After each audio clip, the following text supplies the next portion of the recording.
Hello. Sorry for the technical difficulty. Um, are we live? If you can just let me know in the chat if we're live.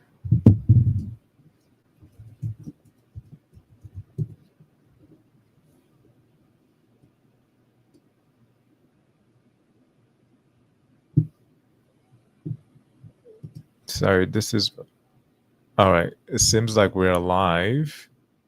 All right. So this is a welcome everybody. This is just an ask me anything about your job search. My name is Mukhtar, and I thought that I should just go live and yeah, just answer any of your questions. Sorry, this is a bit weird because I can't really see anyone or anything, but we are live, so I'm just gonna rely on my team to let me know when questions come in. All right. Yeah. So hi everyone. And there's some questions that came in beforehand, so I'm just gonna. All right. Okay. So I see Yasmin from. Hi Yasmin. Yeah. Sorry, this is a bit strange. Yeah, I'm not seeing any comments, but yeah, hi, welcome everyone. All right, hi Ramesh, how are you? Okay, now I see your comments flowing in. Awesome. Okay, cool. I feel better because I felt like I was just talking to the void. All right, so let me know your questions. Basically, anything that you have, any question that you had regarding your job search, just let me know, or even anything in general in the PM space. Just let me know. Some people turned in questions before, so if I don't see any questions coming in, I'm just gonna go to the previous questions. All right, so you can just type in the chat if you have any questions. All right. All right, so Yasmin says, so my question is, everybody says you get experience because I've also volunteered for some projects, but after getting experience, I don't see any jobs coming. Okay. Can you hear me okay? Ramesh is saying my voice is low. Let me know if you're having difficulty hearing me.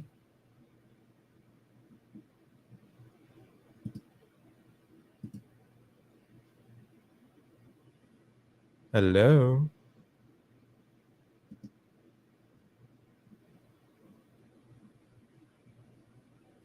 Is it better?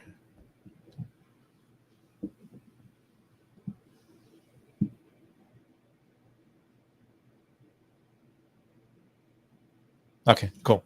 All right. So going to Yasmin's question, everybody says you get experience, you volunteered for some projects, but after getting experience, you don't see any jobs coming.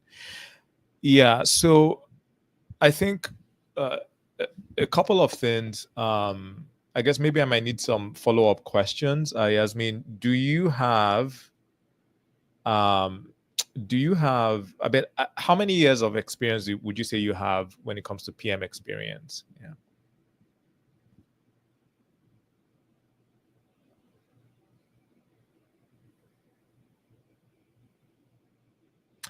And while you're typing that, so I would say that when it comes to looking for a job, you need to have a solid job search strategy. The market is very crazy. There are lots of people that are even more experienced that are willing to do jobs that are below their level, right? So if so it's not just relying on education, certification, or even experience. Like if you have all of those, great, but then you need to have a solid job search strategy for you to win in this market. All right.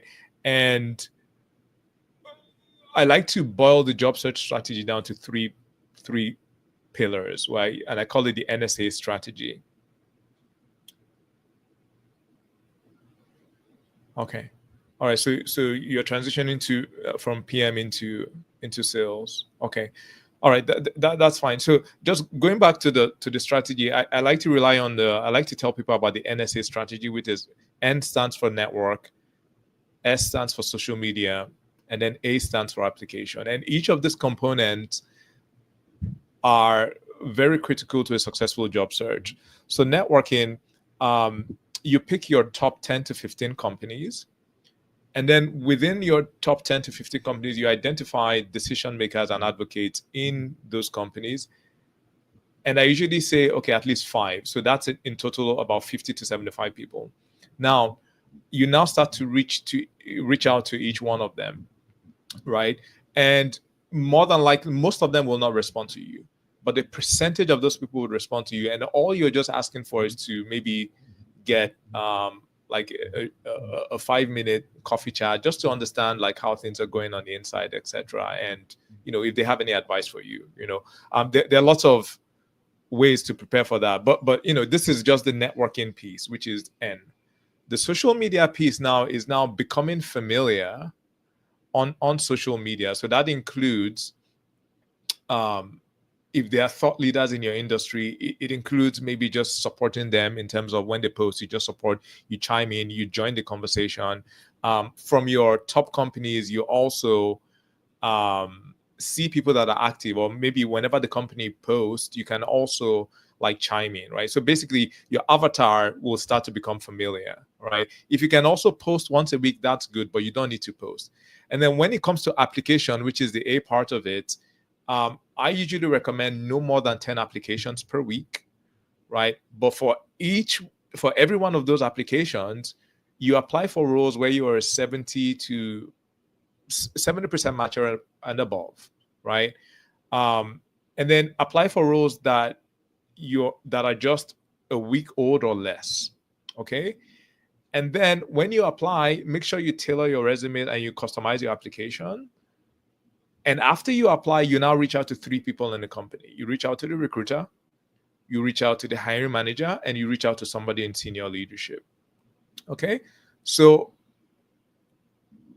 this will really help you stand out. I've seen this help many people stand out, which is the NSA strategy. So you're not just relying on applications, you're not just relying on networking, and you're also not just relying on social media. So all 3 of them combined should help you stand out.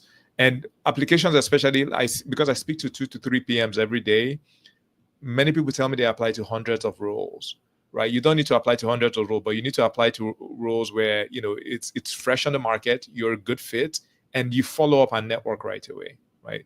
So I hope that helps. But since you're transitioning, there's also like other things that we need to take a look at in terms of how are you positioning yourself and all of that. But maybe I can come back to that if we have time.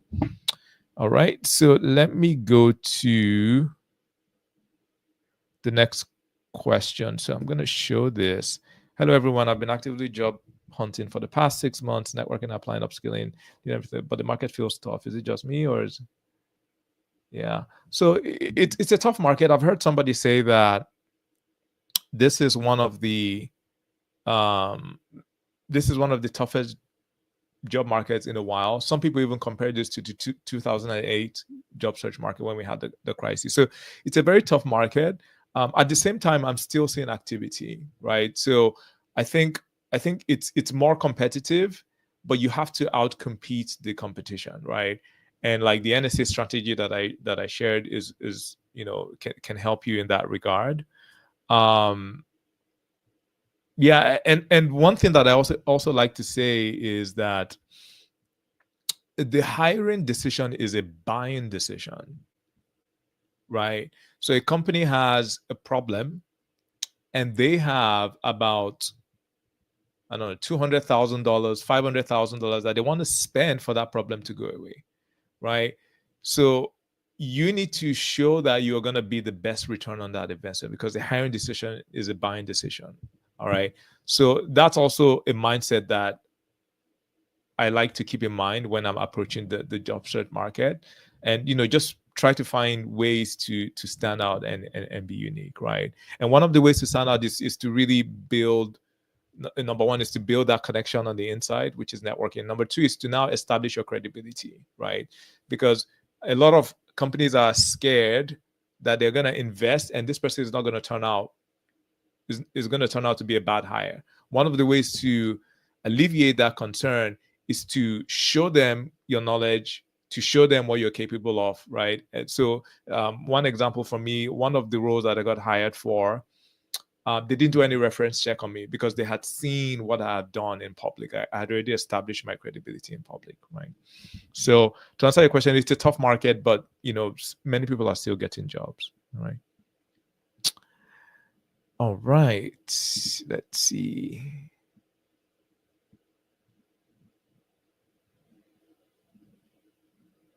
Do you foresee any changes in the PM world for the pharmaceutical industry?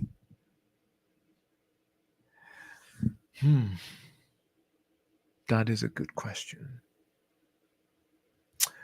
To be honest, I've never worked in pharma, so I don't know, to be honest.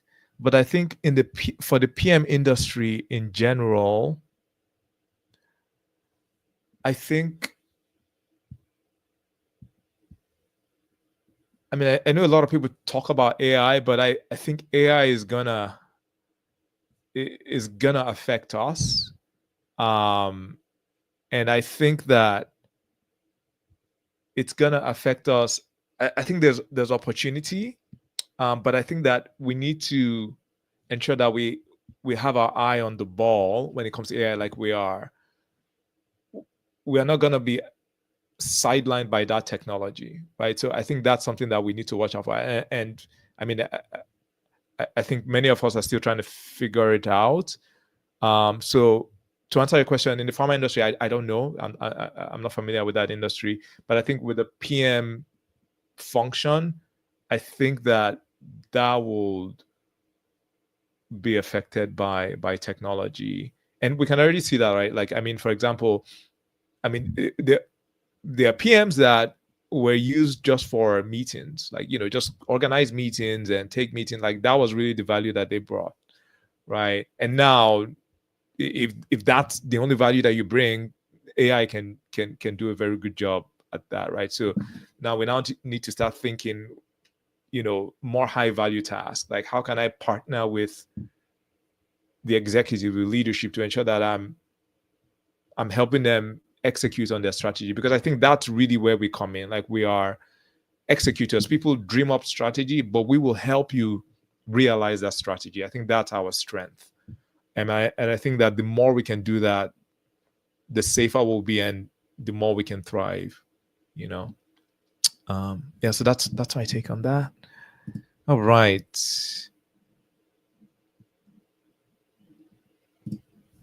How much of a role of a software project manager will be affected by evolution and agentic AI?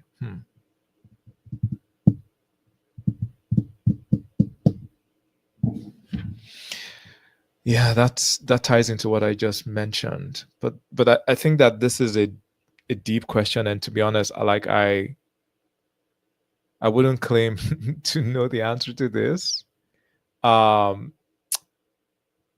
one thing that I would say, because this is still a very evolving field and it's very new. The other day, somebody showed me AI agents that they were building, and it was pretty impressive. Like, I don't know if any of you have used Zapier. Zapier, it kind of helps you with like cobbling together workflows and all of that. But it was not Zapier, it was a different platform, but basically for creating AI agents, right? And they could do different things, like, scan the web for hot topics and help me create a post that I can, maybe use on LinkedIn, or, look for jobs. So there are all these different things that you can do. But what was so fascinating about it was that this person did this without knowing how to code. He was just like dragging and dropping, adding logic and all of that. And that person can legitimately say, that I know how to use and create AI agents, right? So I think that this is an opportunity right now. Like there are a lot of these. I think there's several of these platforms. One of them is it at 989 or 89, something like that. You can Google it. And another one is anyway, maybe you can go on ChatGPT and just ask, well, what are the AI agent platforms? But many of them are drag and drop. So you just play with it, go on YouTube, watch some videos, and when you do this, you can add it on your resume that you have, agentic experience. I mean, there's a spectrum, right? There are people that are very technical that can code, but the fact that you can create agents that can do something easily, like that is AI experience, and you will be ahead of 90% of people that are looking for jobs. Yeah. And it's an opportunity right now because, of course, like, when ChatGPT came out, not many people were using it, right? Or, not many at the very beginning, right? But now it's like, okay, it's reached critical mass. This, agentic AI as well. There are lots of no code, low code tools out there that you can use, and then you can just add that to your resume and you'll be ahead of the curve, right? This is also a way to stand out in this market.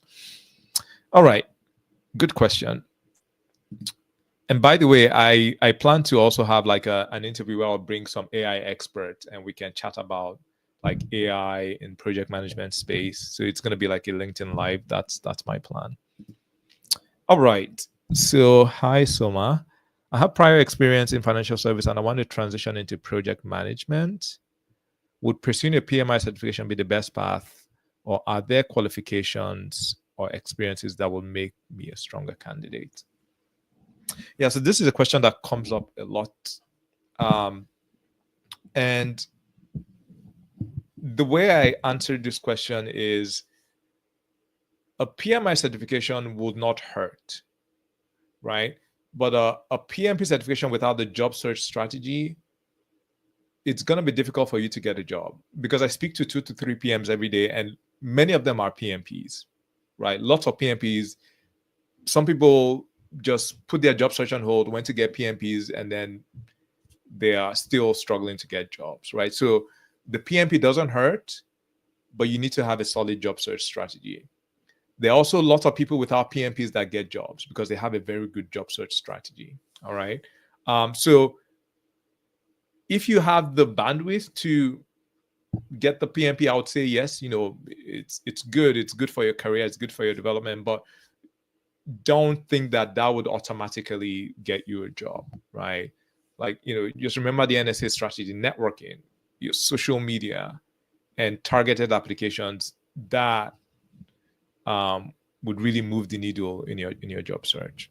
And another thing that I would say is, for many people that are transitioning, they have experience, and many people don't realize that they have project experience, right?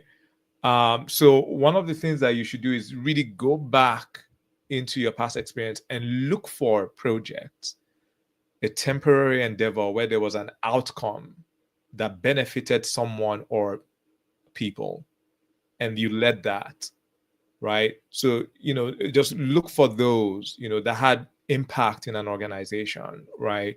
Look for those, and then now start to articulate that in project management lingo. All right. So I think that would be probably one of the first things that you should do, is to just go comb through your experience and look for project management, for actual project experience, and then now start to position yourself. But yeah, to answer your question, the PMI certification does not hurt, but you need to have a solid job search strategy. Okay. All right. Murad says, how is the oil and gas project market in Canada right now? I think it's not as active as other markets like construction and in other parts of the world. But there are still jobs, but I think oil and gas here is not as thriving as in other parts of the world, like maybe the Gulf. That's been what I've been seeing right now.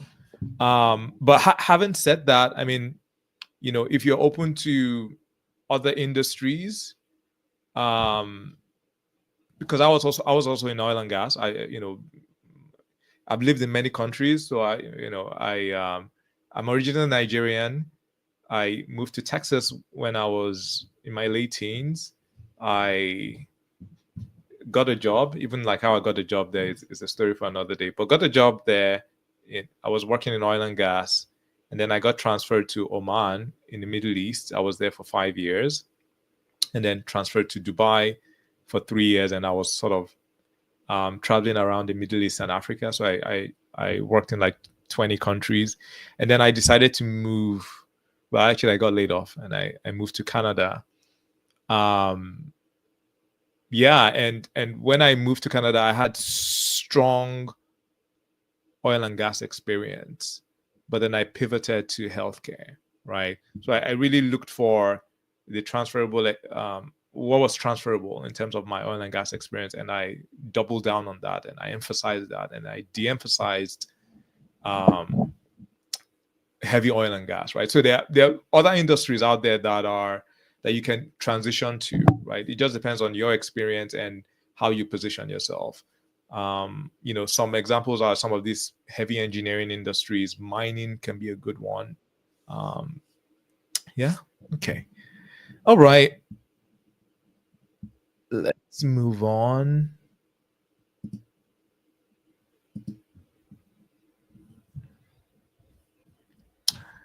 Hello, Mohammed. Mukhtar, post-COVID remote opportunities open, but most recruiters only hiring remote in the same country. Is there any way to know? Yeah. So a lot of remote roles are usually remote within a particular country, and I think that's because of maybe tax and legal considerations. So yeah, I mean, a lot of times when you see remote, it's going to be remote and remote US, remote Canada.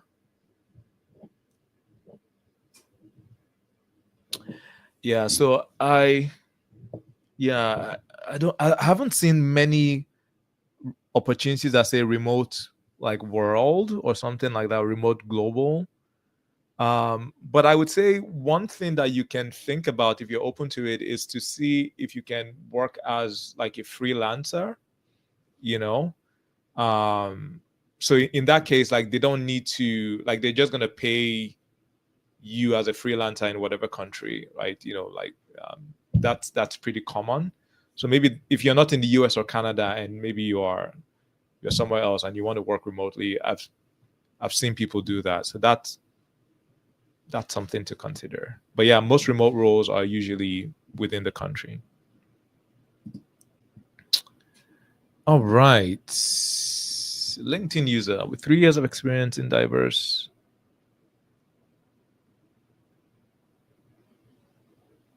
Okay. I'm curious about my certification and experience to break into PM roles or pursue the PMP.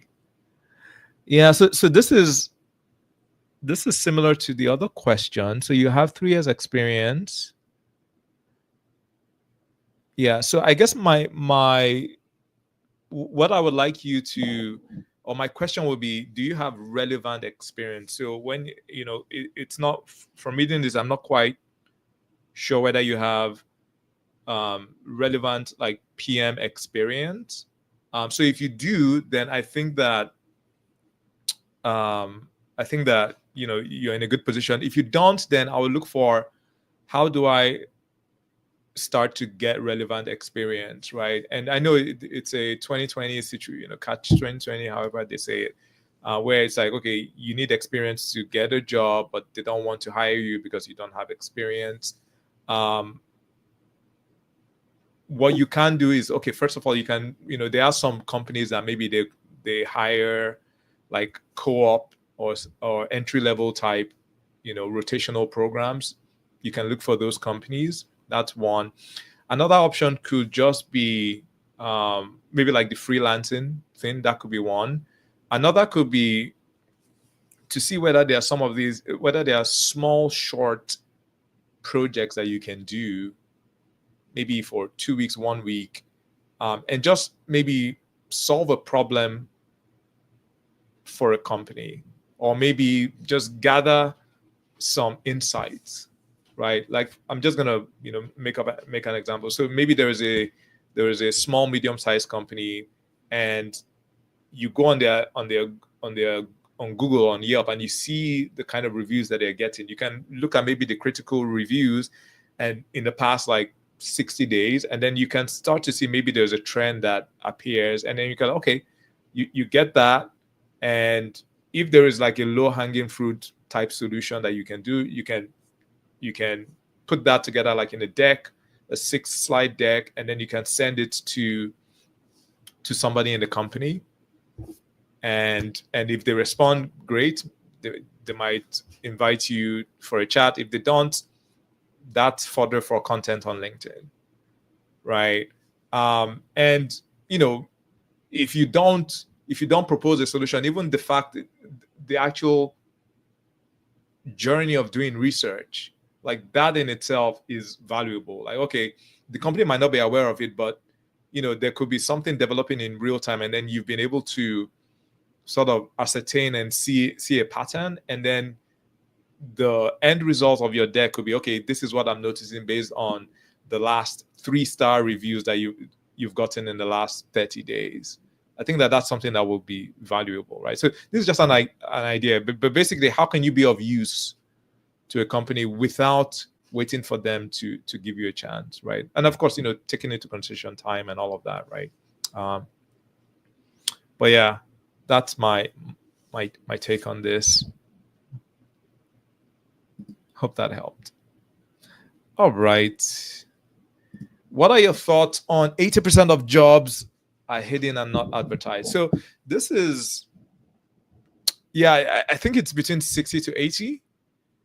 And I think there is I think there's a lot of truth behind this. And I've seen this, like it happened, for me when I just moved to Canada. I was looking for a job for a long time, and then there was this company I really wanted to get into. All right. I went to a friend's house. We were having dinner, and I saw the mug of this company. Like, I was like, oh my goodness, somebody there? And then he was like, oh yeah, I know, I'm just going to make up a name. I know Sandra. Right. And like, okay, I'm going to introduce you to Sandra. Now, mind you, this company I had applied so many times, and I didn't get accepted. All right. Now, they introduced me to Sandra. I turned in an application. All of a sudden, I got called from HR. HR, said, okay, wow, I really like your profile. They put me forward. In 1 week, I had done like 7 rounds of interviews with this company. All right. Now, they didn't end up selecting me for this role. They actually went with somebody else. But there was somebody else in the room who was in the panel interview. And I got a call from HR saying, okay, you didn't get this role, but this guy that was in the panel interview really liked you, and he created a role for you in his department. And that's how I got that role, my first role in Canada. It was never advertised. It was created. Even my teammates were surprised, like, I didn't know we were hiring. Right? So, and also there was somebody else that, one of my mentees, the same thing, like, networking, she reached out. All of a sudden, the person said, just apply for any role. It doesn't matter. Say, apply for any role. Janitor, it doesn't matter. Just apply. She applied. They converted the role to like a PM role, and all of a sudden she got invited. She got recruited in the company, right? So networking is very important. It's very important, but don't ignore applications, right? But don't waste, like, when you do applications, you want to make sure that you're targeted, and you're ensuring that your effort, there's a good chance that your effort will yield something, right? So don't do hundreds of applications. Don't do like 20, like just 10 targeted, timely applications, and you network. and also like just network with your top companies. Okay. All right. So we are over. Let me see. I can still go. Maybe I can spend a few more minutes and answer more questions.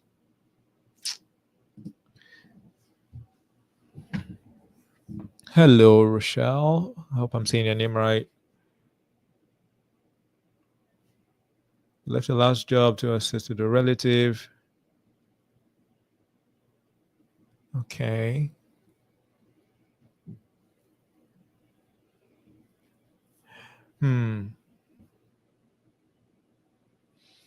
Okay.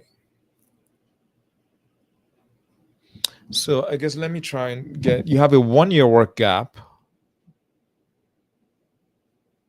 So I guess what's not clear to me is the contract job, was it during the 1-year work gap?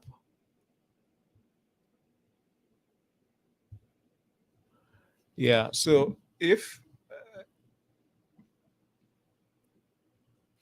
so let me try and answer this question. So if you have a gap, I usually like to get ahead of the gap, right? Because many recruiters are trained to look for gaps, right? So you get ahead of the gap. Okay, during this time, this is what I did, right? Basically, you want to look for what you had done in that period that could be seen as a strength, or could really allay any concerns that your skills have atrophied, right? So if you're getting certifications, if you had some work experience, you highlight that. If you had to just take a break because for personal reasons, like I usually put that, for my clients as well, like we do that in the resume. Career gap, you put that, like personal leave because maternity leave, or because I had to take care of somebody. So one of my mentees actually had that situation where he was out of the job market for about 2 years, right? And yeah, when we created the resume, like that is there, but we showed what he had been doing. Like he got certifications. Yeah, he got several certifications, PM relevant certifications, and within 5 weeks he got a job, right? So yeah, so get ahead of the gaps. I usually like to address the elephant, right? If you're going into an interview, it's a technical interview, and you know that there's this one area that you don't know, get ahead of it. Practice how you're going to respond to that. Like, I did a post on this recently. I got called for a technical role. And I knew that, okay, there was this area that I didn't quite know. But what I did is that I was reading up on that thing. I printed out like stuff, because this was an in-person interview. I printed out what I've been reading. And then in the interview, when it came to that question, I told him, okay, I actually don't know this, but this is what I've been doing so far. I've read up on this, and this is how I plan to close the gap. The next day he called and he gave me the role, right? So I usually like to just get ahead of things, address the elephant. Okay. So I'm not sure if that helped. I'm not sure if I answered your question, but I hope I did. All right. I'm just going to spend another 4 more minutes because we're already over time.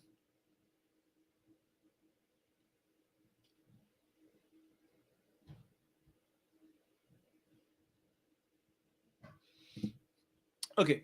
So Iris, hello Iris. I have 10 years of project management experience in telecom. My resume keeps getting kicked back when I apply for project management roles in construction. I do not have experience in infrastructure or procurement. What would you recommend I highlight? Okay. Yeah, because construction is a specialized industry, right? And a lot of times they look for people with construction experience. So there are a couple of things now. My question, like if this was, if this was a conversation between me and you, my question to you will now be, is there anything in your 10 years that has a ring of construction to it, or that is transferable? like from a domain perspective? Is there something that's close to construction, right? So that will be one. If you have those, then let's emphasize and highlight those. Another thing that I would want to look into is, how are you applying, right? Are you applying for roles that just come out, right? So I usually say no more than 1 week. If a role has been out for 1 week, like, except you've confirmed that they're still looking, like, don't waste your time. So you apply for a role that's 7 days or less. You apply for a role where you're a 70% match or above. And after you do that, you follow up with 3 people in the company, right? So I've seen that help many people land roles, well, at least get callbacks. And then, since you're not a plug and play candidate, I would have a networking strategy. Like, what are your top 10 to 15 companies? I'll start to identify 5 people per company. And then I'll look for people that have a lot of similarities with me, right? So, for example, I'm originally Nigerian. I can go look for people that have a similar, either Nigerian or just another Nigerian, African, or maybe even somebody that went to Texas Tech. I went to Texas Tech University. Somebody that went to Tech, like, people that have those similarities with me. And you can find, because a lot of that is available on their LinkedIn profile, so you can just, like, you can search within that company. And when you do that, there is a good chance that that person would respond to you. Or you can look at people that worked in some of the companies that you worked at before in those companies, right? So you just want to get a coffee chat or a 15-minute chat, and then you can start to find out what's going on the inside, like what advice will they have. And another thing as well is to look for people that have made the same transition as you, right? The LinkedIn search is a very powerful tool. You can look for people that had, that came from a former company, like, in your industry, maybe in the telecom. If you're in Canada, telecom, the top telecom companies, you just look for people, you look for people that maybe were in Bell, TELUS, what have you. If you're in the US, it's AT&T, just look for those. And then look for people that are now currently in top companies in the construction field, right? You can do that with the LinkedIn filter, and you can see people that have made the same jump as you, right? And then you can now start to reach out to them. And that's also a strong, what's the word I'm looking for? That's a lot of similarity. The right word is not coming to me right now. But you know how, okay, maybe, somebody with the same ethnicity, same workplace, same school, like same journey. That's also a very strong reason for somebody to connect with you, right? I hope that made sense. But yeah, I wouldn't just rely on applications. And when I do my applications, I'll make sure it's timely, it's targeted, and I network. But networking is a key piece, of that. Okay.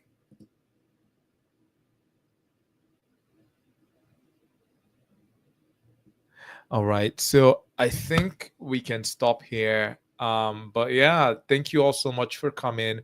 I hope this was helpful. Yeah, feel free to connect with me on LinkedIn. Connect with each other as well. Like, this is an opportunity. We PMs don't tend to have a lot of opportunities to network. So you can exchange LinkedIn profiles on in the chat. Yeah, let's form a strong community. But thank you all so much. Good questions. All right, take care, y'all.